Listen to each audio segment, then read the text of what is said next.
Une nouvelle peau pour le parc Barbieux.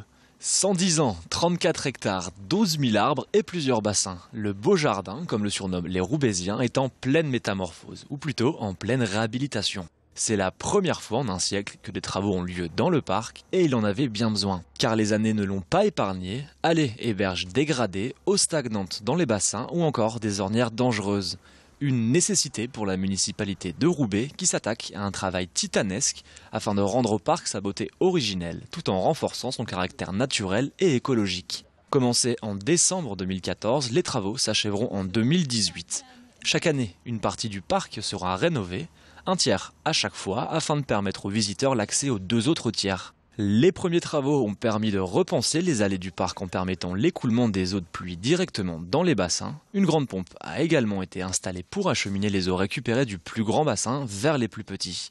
Le parc Barbieux sera donc autosuffisant en eau. Rappelons que ce projet de réhabilitation s'élève à 10 millions d'euros. Roubaix, c'est une ville qui est très minérale, où il y a assez peu d'espaces verts, effectivement. Et c'est une des priorités de ce mandat, de créer de nouveaux espaces verts. La ville dense, c'était un des grands leitmotifs de l'île métropole communauté urbaine et de la ville dans les années précédentes. Notre équipe a décidé de mettre un terme à ça. On est suivi dans ceci par Damien Castelin et la métropole européenne de Lille. La ville dense, c'est fini. On pense au contraire qu'il faut redonner à cette ville l'occasion de respirer, qu'il faut arrêter de densifier, qu'il faut recréer de l'espace et des espaces verts en particulier. Sport maintenant et la reprise de l'entraînement pour le Seclin Basket Club. À la veille de la reprise des différents championnats, les équipes du club retournent à l'échauffement. La fin de saison a été marquée par de bons résultats, notamment le titre de champion Excellence Région UFOLEP, décroché par les seniors masculins 4.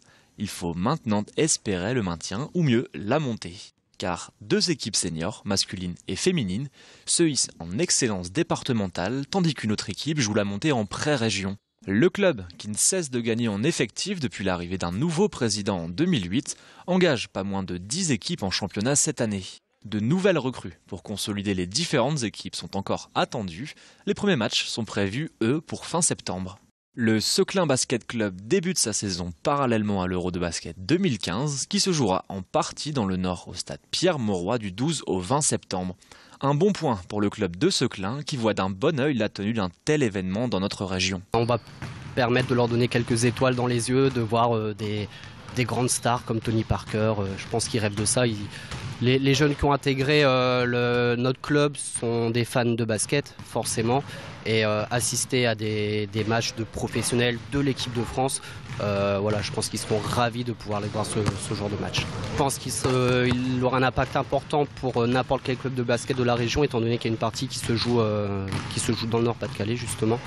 Donc ça va donner de la visibilité pour notre sport. Et ce sera d'autant bénéfique pour les petits clubs comme nous qui cherchent à se développer et les grands clubs qui sont déjà structurés. Depuis 2 ans, on commence à avoir des petits résultats au niveau sportif. Donc c'est plutôt intéressant de faire ça avec quand il y a un peu de challenge et quand il y a un peu d'intérêt, qu'on gagne des trucs, il y a plus de plaisir à jouer, on va dire. C'est en grande partie dû à la persévérance du dictateur. Le président Thierry Pelletier que vous avez vu tout à l'heure, parce que il était dictateur il y a 4 ans, il est toujours maintenant, les choses ne sont pas prêtes de changer et je pense que c'est un bien pour le Seclin Basket Club. On a un très bon coach, on a une belle équipe où chacun a des individualités et là l'entraînement, on travaille notre force de groupe.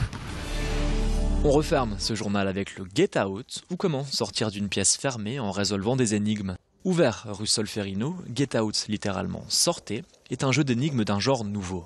Les joueurs ont 60 minutes et pas une de plus pour sortir d'une pièce en résolvant un terrible mystère. Sur fond d'assassinat du président américain Kennedy, les participants sont affiliés à des membres du gouvernement enfermés dans la panic room de la Maison Blanche depuis 23 heures.